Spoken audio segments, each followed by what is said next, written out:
오늘 1월 31일 새해 이 첫 달이 끝나가는 날을 맞으면서 참 빠르다 그런 생각을 또 합니다. 어떻게 이렇게 빨리 지나가나.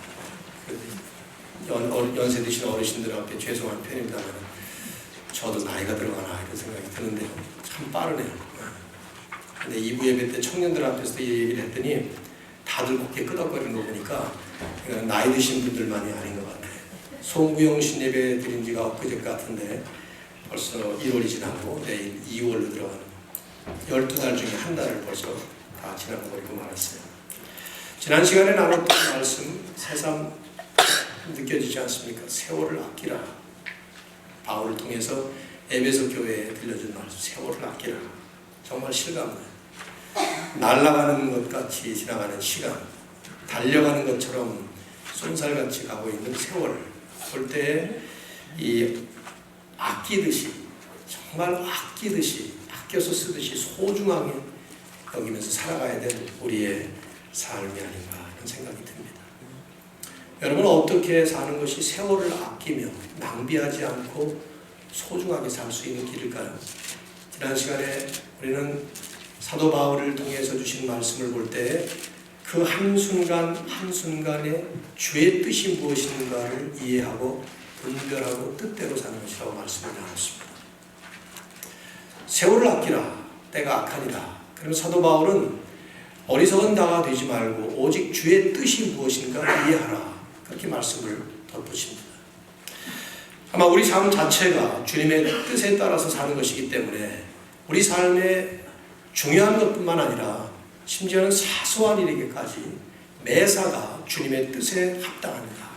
또 매 순간순간이 과연 하나님의 뜻이 무엇인가를 분별해서 그 뜻대로 살아갈 때, 그럴 때 우리는 주님을 섬기고 예수 그리스도의 제자 하나님의 자녀가 된 사람으로서 세월을 낭비하지 아니하고 아마 소중하게 살아가는 삶이 될 것이라고 믿습니다.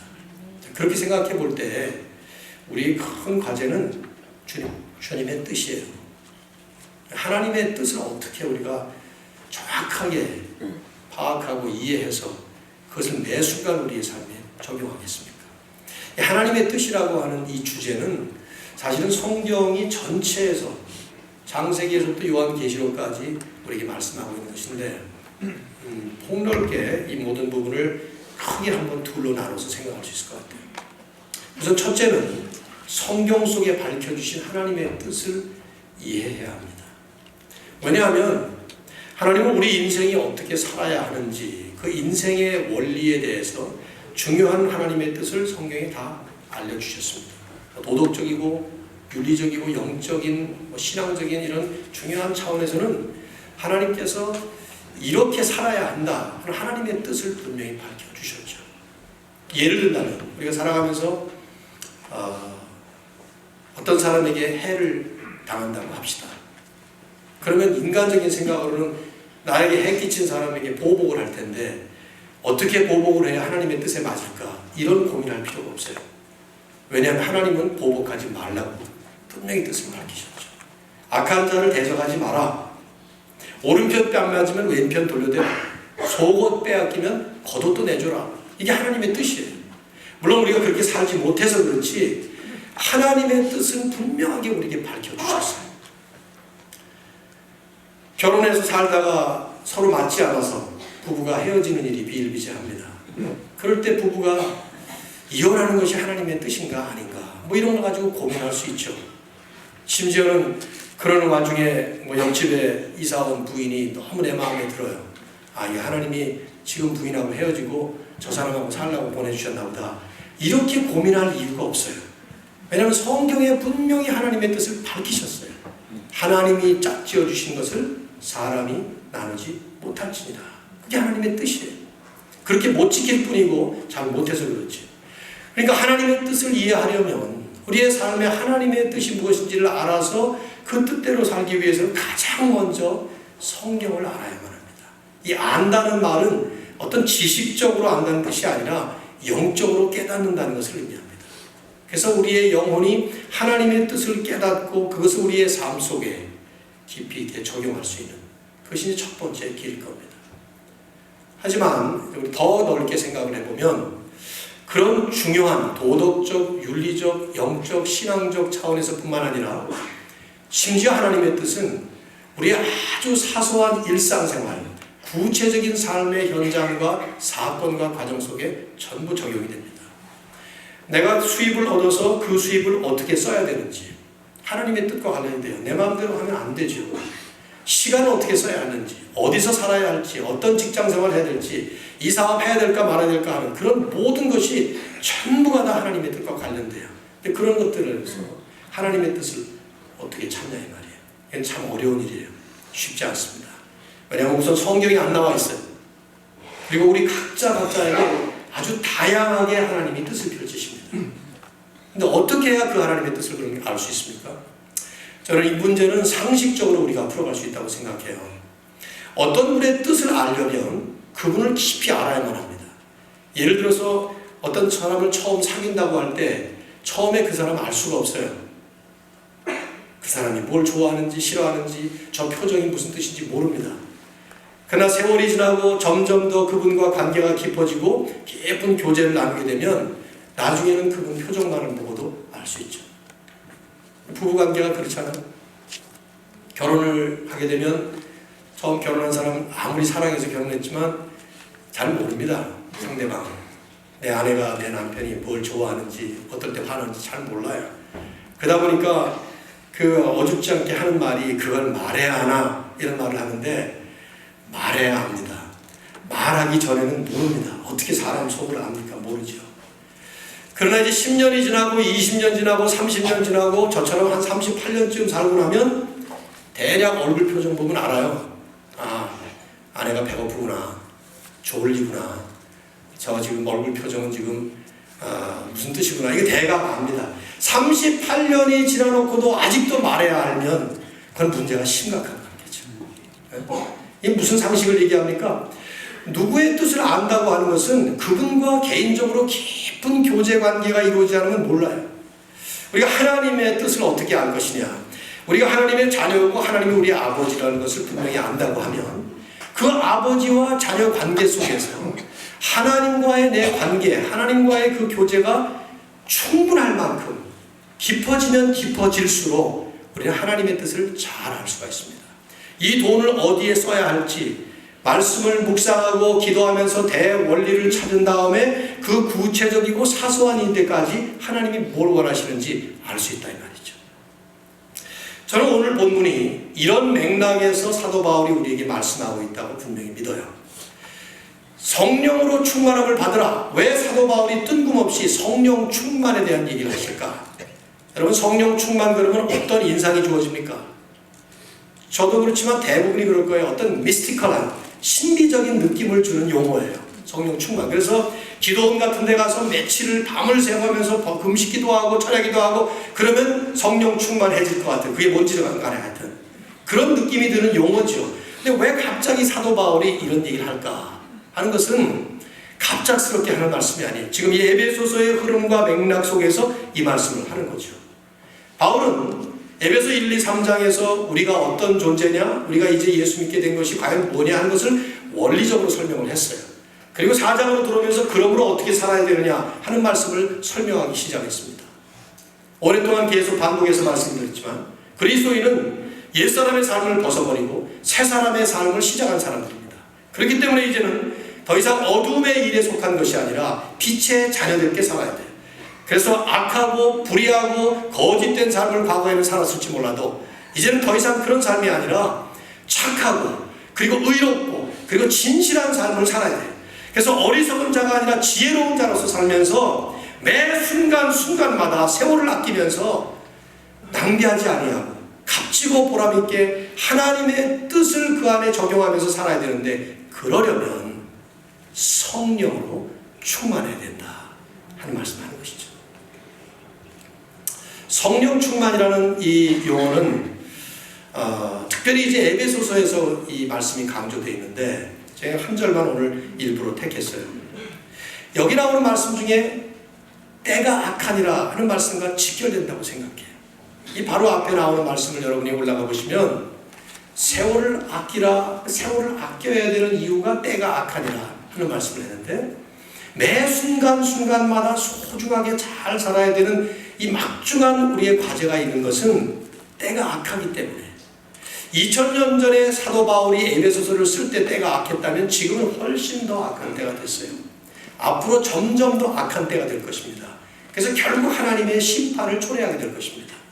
그러니까 큰 역사의 흐름은 점점 더 악하게 변하게 돼 있어요. 이게 정상이에요. 사실은요. 바람직하진 않지만 우리가 사는 시대도 훨씬 더 악한 시대가 되겠습니다. 그렇기 때문에 이 악한 세대, 악한 현장, 악한 세상 속에서 살아가는 우리들이 그 가운데서 하나님의 뜻을 철저하게 깨닫지 못하면 한 번밖에 못 사는 인생, 화살같이 날아가 버리는 그 인생을 자칫하면 낭비해버린다 이것이죠. 그래서 그걸 잘 살아야 되는데, 그러려면 성령으로 충만하지 않으면 안 된다는 거예요. 여러분, 지난번에 제가 이 말씀, 앞전에 있는 말씀을 얘기할 때 그런 얘기를 했습니다. 우리는 상식으로 살아가는 경우가 많습니다. 상식은 얼른 생각하면 진리 같아요. 제가 지금 이 자리에 이렇게 양복을 입고 이렇게 서서 설교하는 것이 상식입니다. 제가 복장을 지금 이렇게 하지 않고 반바지를 입었다든지 뭐 이 강단 위에 올라가 앉아있다든지 그건 아주 몰상식한 짓입니다. 이게 상식이에요. 그 상식이 많은 경우에는 진리 같지만 악한 세대가 되면, 그리고 세상이 점점 더 악해지면 그 수준과 그 시대에 맞는 것이 상식이기 때문에 진리가 아닌 상식일 때가 아주 많이 있어요. 우리는 구별하기가 좀 어렵습니다. 너무 익숙해 있기 때문에. 그렇기 때문에 그 안에서 면밀하게 하나님의 뜻을 파악해야 되는데, 그러려면 내 상식 가지고는 안 된다는 거죠. 내 머리 가지고 안 된다는 거예요. 성령 충만해야 우리는 성령이 원하시는, 하나님이 뜻하시는 그런 삶을 모든 삶 속에 적용할 수 있다는 거죠. 저는 먼저 여러분에게 축원을 해드리고 싶어요. 저를 포함해서. 올해 한 해 동안에 2016년도가 우리 모든 임마누엘 교회 성도님들이 성령 충만한 한 해로 사시기를 주님의 이름으로 축원합니다. 이건 좋자고 하는 얘기가 아니라 정말 우리에게 필요한 일이에요. 우리 교회가 성령 충만한 교회로 이번 2016년도에 거듭날 수 있기를 주의 이름으로 축원합니다. 왜냐하면 이것은 이제 곧 말씀을 나누겠습니다만은 우리에게는 정말 막중한 과제이기 때문에요. 먼저 이제 이 말씀에서 좀 주목을 할 필요가 좀 있는데요. 성경에서 유일하게 명령으로 주신 말씀이에요. 성령으로 충만함을 받으라 하는 이 말씀을 가만히 보면 성경 여기저기에 성령 충만에 대한 말씀이 나옵니다. 또 성령으로 충만했던 사람들의 예화도 나와요. 그러나 성령 충만을 명령으로 주신 말씀은 여기 하나밖에 없어요. 그만큼 이 본문이 중요하다고 볼 수 있는 것인데, 다음 주에 좀 암송을 하시면서 한 주간 이 말씀을 좀 깊이 묵상하시면 좋겠습니다. 먼저 이제 성령으로 충만함을 받는다는 게 과연 뭐냐, 좀 생각을 해보셔야 될 것 같아요. 성령으로 충만함을 받는다는 게 뭡니까요? 한번 생각해 보시죠. 다른 것을 다 거두절미하고 에베소서만 생각을 한다면, 지금 이 말씀 속에서 나오니까 바울은 에베소서에서 성령에 관한 말씀을 크게 2번 언급을 했어요. 첫째는 1장 13절에서 우린 다 성령으로 인치심을 받았다, 그렇게 말씀합니다. 이게 무슨 뜻입니까? 하나님께서 창세전에 우리를 예정하시고 그리스도 안에서 우리를 선택하셨는데, 그 선택한 하나님의 백성이라는 것을 입증해 주는 분이 누구냐면 성령님이에요. 성령이 마치 한국의 그 인감 도장을 찍듯이 하나님 앞에 서 있는 우리를 이 사람은 하나님의 자녀입니다 하고 도장을 찍어놨다 이 말이에요. 이건 지워지지가 않아요. 한 번으로 끝입니다. 그래서 하나님이 우리를 이제 받으실 때는 이제 빼도 박도 못하게 성령이 증거를 하시기 때문에 우리는 하나님의 자녀로 받습니다. 예수님 믿는다면. 근데 이제 이런 하나님의 사람들이기 때문에 우리가 살면서 이 성령과 어떤 관계를 맺어야 되느냐, 4장 30절에 가면 그 성령님을 근심하게 하지 말라 말씀합니다. 그리고 곧바로 그 다음에 주님을 기쁘시게 할 것이 무엇인가 너희들은 찾아라, 이런 말씀을 했죠. 즉 우리 안에 상주하시는 성령님이 더 이상 근심하는 삶이 아니라 내 안에 계시는 성령님의 주체가 되시는 주님이 기뻐하시는 만한 삶으로 살라는 거예요. 그러면서 오늘 이 본문에 그러면 성령으로 충만함을 받아야 된다, 그런 말씀하는 거죠. 성령 충만에 대해서 저는 좀 더 말씀을 몇 번 좀 설교를 좀 하렵니다. 좀 폭넓게 성경 전체가 다루고 있는 부분을. 그러나 이제 일단 간단하게 이 본문에 먼저 이제 이름부터 좀 생각을 해보세요. 성령, 그러면 글자 그대로 거룩한 영. 거룩하신 하나님의 거룩하신 영이라 그런 뜻입니다. 헬라어도 Holy Spirit 이렇게 표현을 했어요. 뉴마스 아기아스라는 말이 그런 뜻인데요. 하나님의 거룩하신 그 성품이 우리 안에 충만해지는, 에베소서의 그 맥락을 보면 4장 23절 이하에서 그런 말씀을 했죠. 너희는 유혹의 욕심을 따라 썩어져가는 부습을 따르는 옛사람을 벗어버리고 이제는 너희의 심령이 새롭게 돼요. 하나님을 따라, 즉 하나님을 본받아서 의와 진리의 거룩함으로 지으심을 받은 새 사람을 입으라. 즉 새 사람으로 살라. 그 뜻이에요. 우리가 하나님의 모습을 닮아서 하나님의 본질적 품성인 그 의와 진리의 거룩한 모습으로 변화되어가는, 이게 이제 거룩한 것인데, 그런 거룩함의 하나님의 품성이 내 안에 가득 차게 그렇게 살라는 것이죠. 바울은 이것을 우리에게 설명하기 위해서 두 개의 명령을 사용하고 있어요. 하나는 술 취하지 말라 하는 것이고요. 또 하나는 성령으로 충만함을 받으라 하는 것입니다.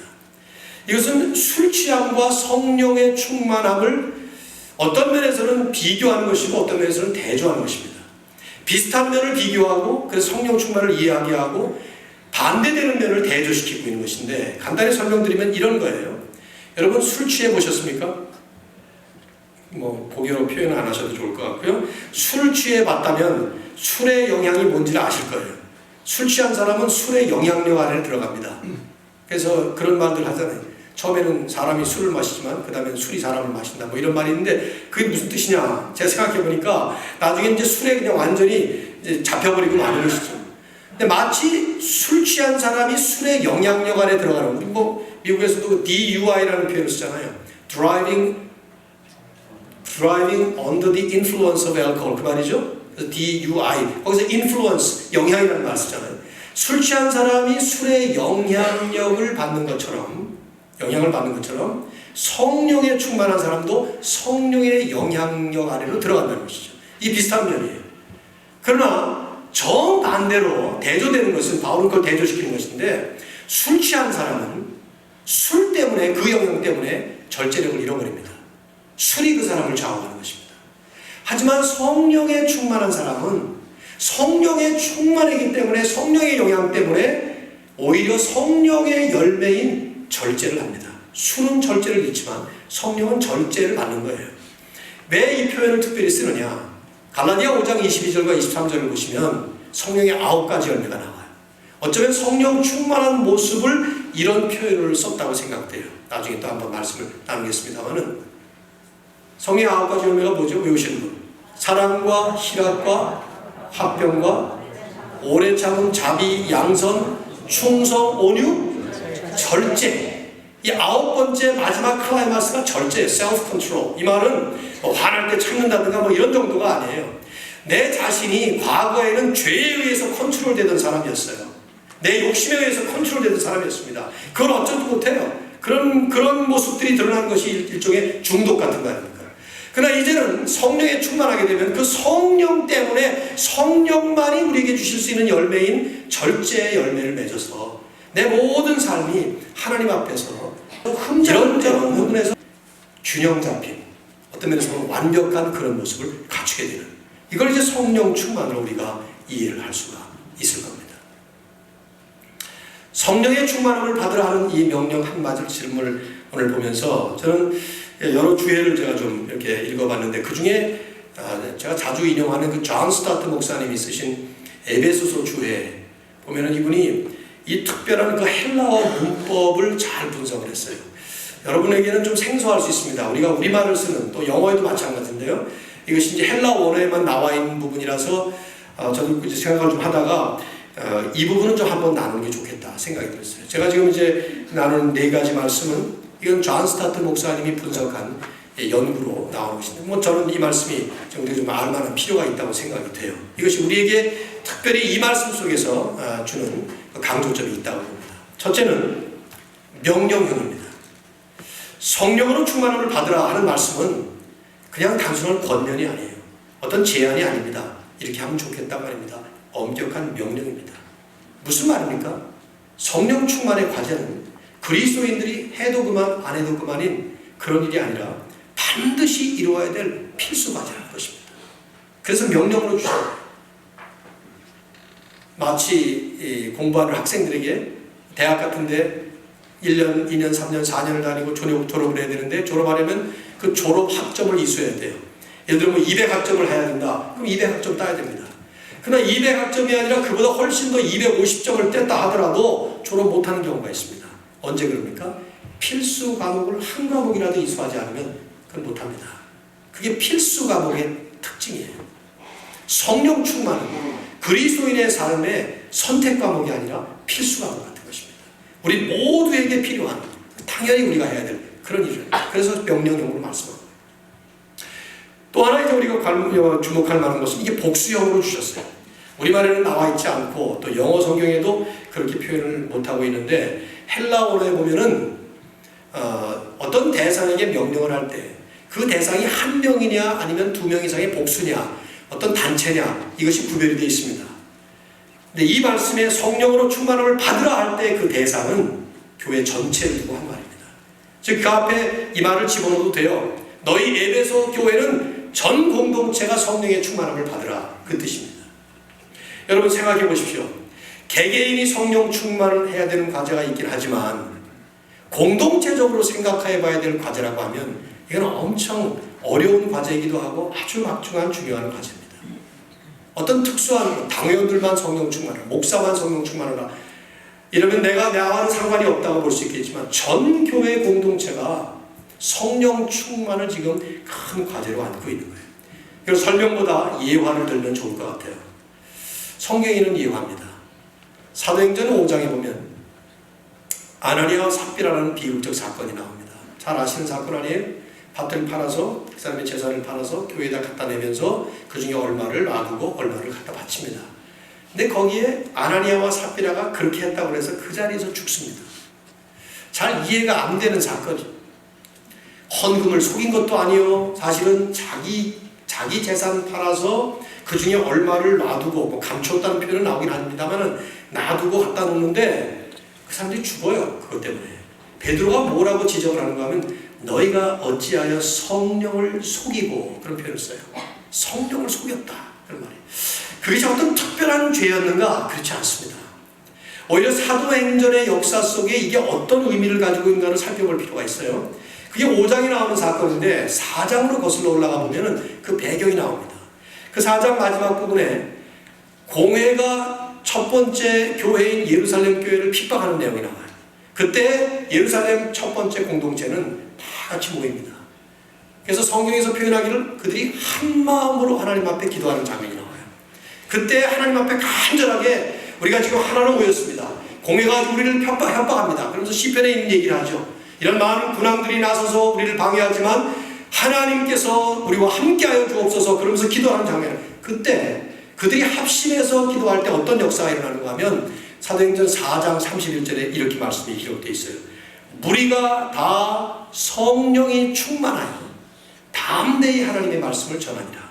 이미 2장에서 오순절 정령이 강림할 때 그들이 충만했어요. 근데 또다시 성령이 충만하여 하는 말씀이 나오면서 그 4장의 배경이 31절에 가면은 무리들이 전부 다 또 한 번 그 표현이 나오죠. 자기 내 물건 아낌없이 전부가 하나 돼서 나는 이게 성령 충만의 모습이었어요. 성령 충만한 그런 가운데에 아나니아와 삽비라라는 이질적인 요소가 등장한 거예요. 하나님은 그들의 죄가 특별히 더해서가 아니라 더 사악해서가 아니라 헌금 작정하고 나서 그 작정한 헌금을 안 낸 것이 큰 죄이기 때문이 아니라 하나님은 그 시대 바로 그 시점에 성령 충만한 그 교회의 이질적인 요소를 제거하신 것이죠. 어쩌면 예외적인 사건이에요. 또다시 그런 일은 아마 없을 겁니다. 무엇을 우리에게 강조하는가 하면 공동체가 성령 충만한 공동체가 되어야 된다는 것이 얼마나 중요한 문제인가 그걸 얘기하는 것이죠. 그 막중한 과제를 얘기하는 거예요. 엄청난 이슈를 얘기하는 거예요. 오늘날 우리가 여러분 생각해 보십시오.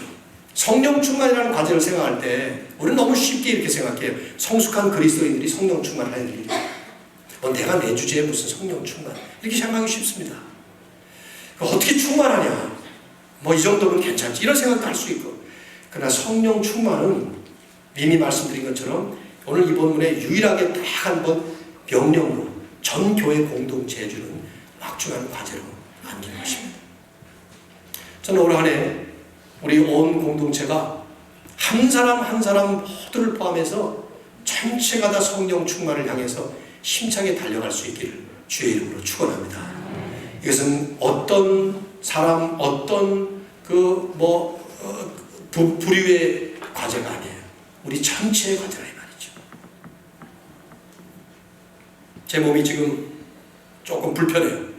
어느 한 군데가 조금 아파가지고 민망하니까 이 말씀 안 드리겠습니다만 한 군데가 조금 아픈데 전체가 다 아픈 거예요. 온 몸이 전부가 다 상해서 몸이 상하는 것이 아니라 한 군데가 아프면 온몸이 아프게 돼 있어요. 그것이 몸과 같은 유기체인 공동체의 특징이에요. 세 번째로 주목할 것은 수동형이라는 것이죠. 받으라. 우리말에도 번역을 잘했어요. 영어 성경을 보면 be filled with the Holy Spirit. 이게 수동태죠. 능동태, 수동태 이런 문법적인 용어들이 있는데요. New English Bible은 아예 이것을 번역을 달리 했어요. 뭐라고 번역을 했는가 하면 Let the Holy Spirit fill you. 우리말로 번역한다면 성령이 너희를 채우시게 하라. 이렇게 표현했어요. 여러분 그 말씀을 가만히 묵상을 해보시면 이건 우리가 할 수 있는 일이 아니라는 거예요. 수동형이에요. 우리는 수동적인 입장에 있단 말이죠. 그러면 누가 주체라는 뜻입니까? 하나님이 하신다는 거예요. 하나님께서 성령을, 당신의 영을 우리에게 채워주셔야 성령 충만한 일이라는 것이죠. 어떤 기계적인 방법이 없어요.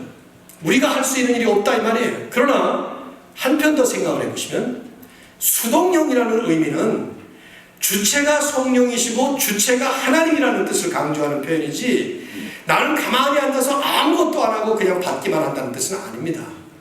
마치 술 마시는 사람이 마셔야 술에 취하는 것처럼 성령의 충만함도 역시 마찬가지로 하나님이 채우시고 성령께서 우리를 채우시기는 하지만 그 채움을 받는 우리에게도 할 일이 있어요. 내가 채우는 건 아니지만 할 일이 있다 이 말이죠. 어떤 할 일이 있느냐? 마치 이런 것과 비슷해요. 여기 또 누가 산부예배에 저를 마시라고 물을 이렇게 담아주셨어요. 근데 여기다 마시는 물을 이렇게 담으려면 한 가지 일을 먼저 해야 돼요. 뭘 해야 됩니까? 만일에 이 그릇 안에 무슨 농약 같은 게 담겨져 있었다고 합시다. 그릇은 없고 이것밖에 없다. 그럼 그 농약 버리고 깨끗이 씻어야 물 담는 것에 효과가 나오는 거죠. 담는 것만 가지고 되는 게 아니에요. 어쩌면 그와 같은 비슷한 원리로 우리가 성령님으로 충만히 우리를 담게 하려면 하나님의 영을 우리에게 충만히 채워주시도록 하려면 그 성령을 담아야 되는 나의 속사람, 내 영혼의 그릇이 버려야 될 것 버리고 깨끗이 씻어야 될 것을 씻어야 된다 이 말이에요. 왜 이 표현을 쓰느냐? 에베소서가 그걸 강조하고 있기 때문에 그래요. 에베소서는 보면은 이제까지 우리에게 그런 말씀을 계속하는 거예요. 새 옷을 입으려면 뭐부터 하라고요? 낡은 옷을, 더러운 옷을 벗으라고. 우리 안에 이미 위에서 말씀한 것처럼 음행과 온갖 더러운 것과 탐욕은 그 이름조차도 부르지 마라. 이게 무슨 뜻입니까? 우리 안에 있는 갖지 말아야 될 그 옛사람의 세상에 속해 있었던 그 모든 것들을 버려야만이, 그래야만 우리는 사도 바울만 이런 얘기를 한 게 아니에요. 베드로도 그랬고 서신서에 수없이 말이 나오는 얘기예요. 버릴 것 버리고 갖출 것 갖추는 이 작업이 필요한데 어쩌면 버릴 것을 버리는 작업은 우리의 몫이에요. 채우시는 것은 하나님의 몫이지만 더러운 생각, 악한 생각, 죄에서 나오는 그런 생각, 우리 안에 그런 것들이 있죠. 그런 것들을 끊임없이 우리는 마치 더러워진 옷을 버리듯이 버리고 샤워를 다시 하듯이 버리고 그리고 성령으로 채우실 수 있도록 우리는 하나님 앞에 간절한 마음으로 기대를 해야, 그래야 성령 충만의 역사가 일어난다는 것이죠. 저는 이 말씀을 바로 사도 바울이 그 앞에서 4장 30절에서 성령을 근심하게 하지 말라. 그러면서 바로 그 다음에는 주를 기쁘시게 할 것이 무엇인가 find out, 찾아보라. 그 말씀하고 연결된다고 생각해요. 내 안에 성령을 근심하는 것이, 하게 하는 것이 있다면 우리는 그리스도인으로서 불편합니다. 남을 미워하거나 다른 사람에게 악한 생각을 하거나 그렇게 되면 우리는 불편해요. 괴롭습니다. 근데 그때 즉각적으로 하나님의 뜻대로 우리는 버리고 계속해서 다시 키워나가면, 그러면 점점 더 우리는 성령 충만함과는 멀어져 가게 됩니다. 그래서 그 다음에 네 번째로 존 스타트 목사님이 정확하게 우리에게 설명하는 그 부분을 다뤄야 될 것 같은 생각이 듭니다. 현재형이에요. 이 현재형이라는 말은 지속적이라는 뜻입니다. 헬라 원어에는 명령을 내릴 때 두 종류의 명령을 씁니다. 하나는 단회적인 행동을 강조하는 명령이 있어요. 이걸 전문 용어로는 영어로 aorist imperative라고 그러는데, 우리말로는 뭐라고 그 문법적인 용어를 설명해야 될지 모르겠어요. 어떤 분은 과거 명령 뭐 이렇게 말합니다만은 그거는 잘 말이 안 맞죠. 이게 무슨 말이냐면 한 번 딱 명령하고 끝나는 거예요. 왜냐하면 그 사람에게 한 번만 필요로 하는 요구예요. 예를 들면 가나 혼인잔치 요한복음 2장에 보면 예수님이 첫 번째 이적을 행하실 때 그 포도주가 다 떨어지니까 마리아가 와서, 어머니가 와서 포도주가 떨어졌습니다. 그러니까 예수님이 그 다음에 어떤 일을 하시는가 하면 그걸 포도주를 만드시는데 먼저 물을 채우죠. 그때 명령을 내리셔요. 항아리에 물을 채우라. 이렇게 간단하게 말씀합니다. 채워진 그 물을 이제 포도주로 만드시는데 그때 항아리에 물을 채우라 하는, 그 채우라 하는 그게 명령인데, 그게 바로 단회적인 행동. 딱 한 번 채우라 그 말이에요. 그러니까 헬라어로 보면은 한 번 딱 채우라, 또 묻고 뽑고 그렇게 하지 말라는 거예요. 그런데 한 번 채운 그 물이 계속해서 포도주가 된 것이죠. 오늘 이 본문에 이 에베소 5장 18절에 나오는 성령으로 충만함을 받으라 할 때 그 받으라는 명령은 지속적인 계속되는 행동을 요구하는 현재형의 present imperative는 무슨 말이냐면, 성령 충만은 한 번 단회적으로 끝난 역사가 아니라는 거예요. 사도행전을 읽어보시면요, 오순절 그 성령 강림할 때 충만했던 사람들이 4장을 가서 또 충만해지고, 또 조금 있다가 또 충만해지고, 바울이나 베드로 같은 사람은 나중에 성령이 충만하여 또 사람들 앞에서 나오고 계속이 나와요. 그것이 이게 역력하게 성령 충만이라는 과제, 이것은 그리스도인의 삶에 있어서 지속적으로, 아니 끊임없이 주님 앞에 서는 날까지 계속해서 이어나가야 될 평생의 과제라는 것을 말씀하고 있는 것이죠. 우리도 그걸 체험하고 있어요. 지금 어떨 때는 우리 성령 충만합니다. 찬송을 부르기만 해도 그 찬송의 가사와 그 곡조가 내 마음에 확 들어요. 아버님이 평생 교회만 다니시고 진정 예수님을 섬기지 않다가 마지막에 가서 예수님을 만나시고 복부에 그려져 있는 십자가의 수술 흉터를 보시고는 하나님께서 내 배에 십자가를 그려 놓을 만큼 내가 완고한 놈이었다, 이렇게 고백을 하시면서 예수님 영접하시고 성경을 5번 읽고 돌아가셨는데, 병중에 그때 저희 아버님 같은 경우는 매일매일 찬송가 하나를 부르면 이 찬송은 전부 다 나를 위해 쓴 찬송이고, 뭐 그때 뭐 누구에게 그런 얘기 할 필요도 없는 것인데 신앙 고백을 한 것이죠. 찬송만 부르면 온통 다 그냥 회개가 눈물로 쏟아지고, 성경 말씀을 보시면서도 이게 전부 나를 위해서, 그건 성령 충만의 상태예요. 성령 충만의 과정이에요. 그러면서도 또 조금 있다가 몸이 어디가 아프고 그러면 화도 내시고, 그건 성령이 충만에 딱 떨어지는 것이죠. 우리도 다 그런 경험을 해요. 예배만 들어도 가슴이 벅찰 만큼 우리가 충만합니다. 찬송만 불러도, 집에서 성경 읽기만 해도, 말씀을 들을 때 충만한 하나님의 은혜가 내 안에 성령 충만을 체험하는 겁니다. 그러나 그러다가도 또 떨어집니다. 심지어는 떨어질 뿐만 아니라 그 떨어지는 부분을 다른 것이 채우기도 합니다. 그래서 우리에게 이 성령 충만함을 받으라를 지속적인 명령으로 하신 거예요. 끊임없이. 전 특별히 이 과제는 초신자, 오래된 신자 상관이 없어요. 똑같습니다. 예수 그리스도를 정말 진정으로 내 구세주와 주인으로 영접한 분이라고 하면, 그분이 이제 예수 믿고 세례받은 지 한 달밖에 안 됐어도 성령 충만은 그분이 이루어야 될 과제예요.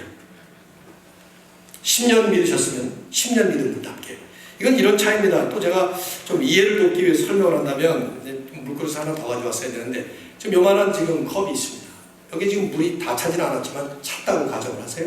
이거보다 2배, 3배, 10배 되는 용량이 있다고 합시다. 그런 그릇이. 이것도 꽉 채우는 거예요. 이거보다 그릇이 2배, 3배 돼서도 꽉 채웁니다. 용량만 달라지는 거예요. 채워짐은 똑같습니다.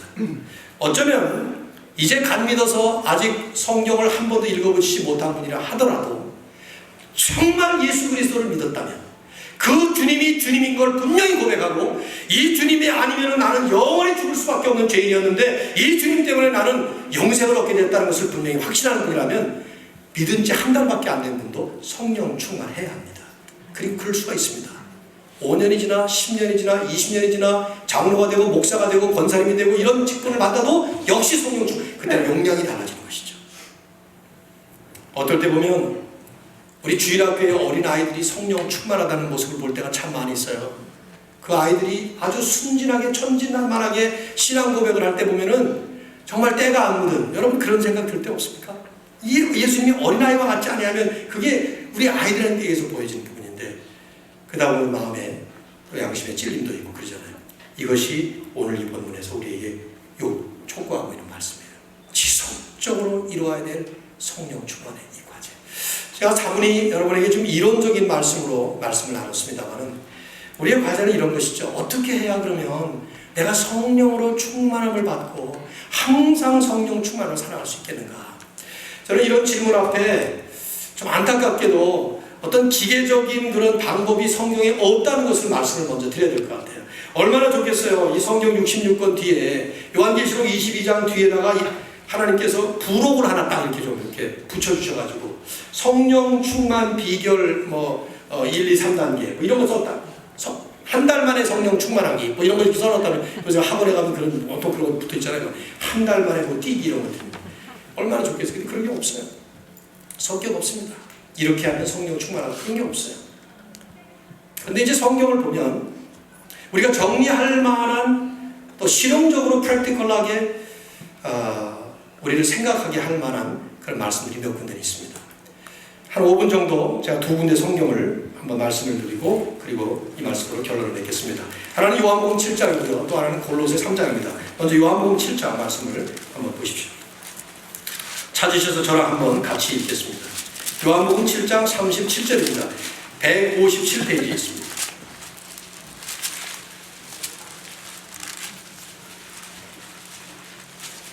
자, 37절 말씀, 37, 38, 39 다 같이 읽겠습니다. 한 목소리로 시작.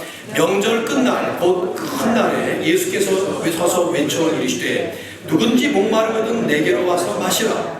나를 믿는 자는 성경의 이름과 같이 그 배에서 생수의 강이 흘러나오리라 하시니, 이는 그를 믿는 자들이 받을 성령을 가리켜 말씀하신 것이라.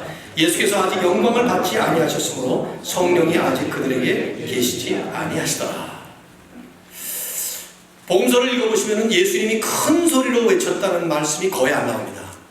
근데 이 본문은 뭐냐 하면 그 유대인의 최대 명절 중에 하나인 초막절 마지막 날, 그때 가장 화려한 축제가 이루어져요. 거기 참여한 모든 사람들은 포도주를 마시면서 축제를 벌이면서 기쁨이 넘치는 잔치를 합니다. 근데 이제 그 마지막 날에 많은 군중들 앞에서 예수님께서 서서 큰 소리로 외친 거예요. 누구든지 목마르거든 내게로 와서 마시라. 마치 예수님께서 물을 주시겠다는 것처럼, 혹은 주님이 자기가 물이 되어서 나를 마시라 하시는 것처럼. 여러분 그 다음 말씀이 뭐라고 말하면, 나를 믿는 자는 성경의 이름과 같이 그 배에서 생수의 강이 흘러나오리라. 상상을 해보세요.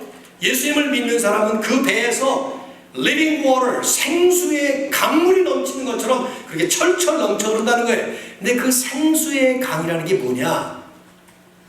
여기까지만 말씀했으면 우리 알 수가 없어요. 그런데 39절에 요한이 주석을 달고 있습니다. 이는, 그 말의 뜻은 그를 믿는 자들이 받을 무엇을? 성령을 가리켜 말씀하시는 것이다. 이것은 이제 아직 성령이 오순절에 임하지 않았기 때문에 오순절에 성령이 임할 것을 말씀하는 거지만, 그렇게 되면 성령이 풍성하게 충만하게 임하게 되는 역사가 일어나는데, 주님이 그 말씀을 하는 거예요. 지금 나를 믿는 자는 그 배에서 생수의 강이 흘러넘치는 것처럼 성령이 충만하게 역사하게 될 것이다, 그 말입니다. 거기서 나를 믿는 자는 하는 말씀은 너무 쉽게 지나가는 말씀인데, 예수 그리스도를 믿는다는 게 과연 무엇이냐 하는 말씀을 점검해보는 말씀이에요. 진짜 예수 믿는, 정말 예수 그리스도를 믿어서 거듭나는 그런 역사. 그러면 사도행전에도 나오죠. 뭐라고 나옵니까? 성령을, 약속하신 성령을 선물로 받을 것이다. 성령을 받을 수 있는 길, 성령으로 충만할 수 있는 길, 성경이 말씀하는 이 말씀을 보면 그리스도를 진정으로 믿는 거예요. 그리스도를 여러분이나 저나 그리스도를 믿는 사람들이라고 지금 생각하기 때문에 우리가 지금 이 말씀이 생소하지가 않아요. 근데 나는 예수 믿는데 왜 성령을 충만하지 않느냐, 이런 질문이 나올 수 있다 이 말이죠. 그러나 이 말씀을 볼 때 정말 그리스도를 진정으로 믿는 자, 그런 자들에게, 그런 사람들에게 생수의 강물로 넘치는 것처럼 성령의 충만함이 일어난다는 말씀을 하고 있습니다. 이 말씀을 하면서 예수님께서 처음에 하신 말씀이 중요해요. 37절에 뭐라고 말합니까? 누구든지 목마르거든 내게로 와서 마시라. 목마르거든 마시라. 저는 지금 이 물을 한 잔 마시겠어요. 목이 말라요. 여러분은 앉아 계시니까 목이 안 마르실지 모르겠습니다만은 우리가 목마르지 않으면 마시지 않습니다. 근데 마실 것을 마시는 것은 반드시 목마르기 때문에 마시는 것입니다. 이 말은 제가 지금 여기서 1시간 뭐 이렇게 예배 인도하고 설교하면서 목마른 정도의 목마름이 아니에요.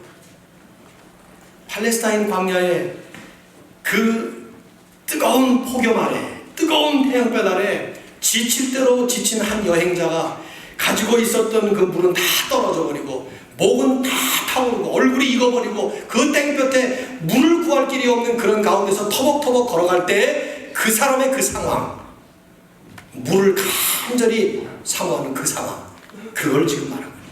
누구든지 목마르거든 하는 이 말은. 신통하게도요, 성경에 상당히 많은 곳에 이 목마름의 상태를 우리에게 권면으로 말씀합니다. 시편 63편 1절을 하나 소개하면, 하나님이여 주는 나의 하나님이시라. 내가 간절히 주를 찾되 불이 없어 마르고 곤핍한 땅에서 내 영혼이 주를 갈망하며 내 육체가 주를 앙모하나이다. 그 주님을 간절하게 사모하는 심령을 물이 없어서, 시편 42편 잘 아시잖아요. 하나님이여 사슴이 시냇물을 찾기에 갈급한 같이 내 영혼이 주를 찾기에 갈급합니다.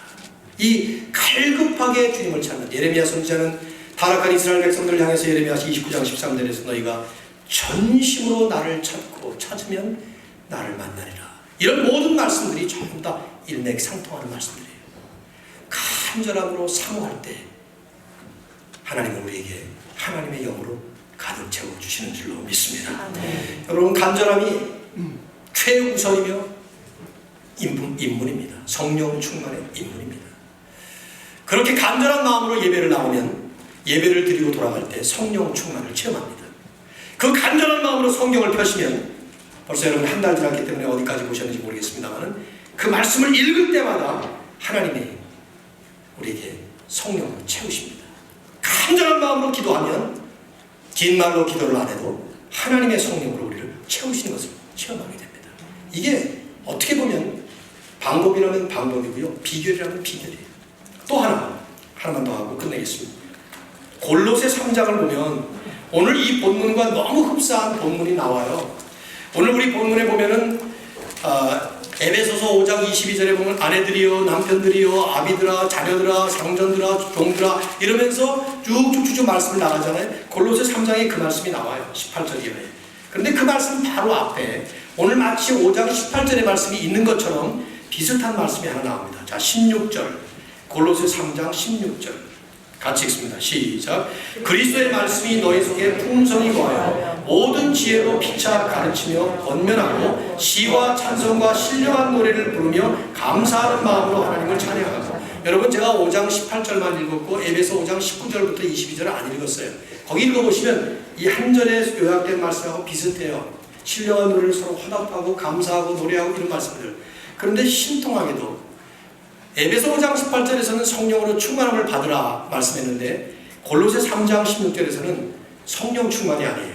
뭐로 충만합니까? 그리스도의 말씀이 너희 속에 풍성히 거하여, 이렇게 말씀합니다. 즉 그리스도의 말씀이 너희 속에 풍성히 거하면 너희가 이렇게 된다는 말씀이죠. 무슨 말입니까? 성령의 충만함에 동의하는 말씀의 충만함입니다. 이것이 여기만이 아니에요. 사실은 요한복음 14장에도 보면 예수님이 이런 말씀하셨어요. 너희가 내 안에 거하고 그 다음에 무엇이 너희 안에 거하면 구하는 대로 이루리라 이런 말씀하셨는데 그게 무엇이 뭡니까? 내 말이. 그렇죠? 그 말은 좀 신기하지 않아요? 너희가 내 안에 거하고 그 다음에 내가 너희 안에 거하면 해야 되는데 내가가 아니라 내 말이 너희 안에 거하면 그리스도와 말씀을 동일시한 말씀이고 오늘 이 말씀은 골로새 3장과 에베소 5장은 성령과 말씀을 동일시한 거예요. 즉 성령 충만의 비결이 뭐냐 하고 묻는다면 정성경적으로 우리가 정리를 해본다면 하나님의 말씀이 우리 안에 충만히 거하는 것입니다. 저는 올해 제목을 표어를 하나님의 말씀 온전히 순종하는 해라고 이렇게 정했습니다. 단순히 하나님의 말씀을 읽지 않는 것이 아니에요. 그냥 뭐 앵무새처럼 암송하자는 것이 아닙니다. 그 말씀을 우리 가슴에 푹 담아서 마치 하나님이 내 안에 거하시고 실제로 성령이 내 안에 거하시는데 그 성령이 풍성하게 충만하게 채우시는 그래서 우리의 일상생활 속에 모든 하는 일에 하나님의 뜻을 분명히 분별할 수 있는 성령의 지혜와 인도하심을 받을 수 있는 올 한 해 그런 한 해로 충만하게 살아가실 수 있기를 주의 이름으로 축원합니다. 성령 충만 오늘 말씀 다시 한번 같이 한번 읽도록 하시죠. 자, 덜 따라 하시죠. 술 취하지 말라. 이는 방탕한 것이니 오직 성령으로 충만함을 받으라. 이 은혜가 넘치기를 바랍니다. 제가 기도하겠습니다.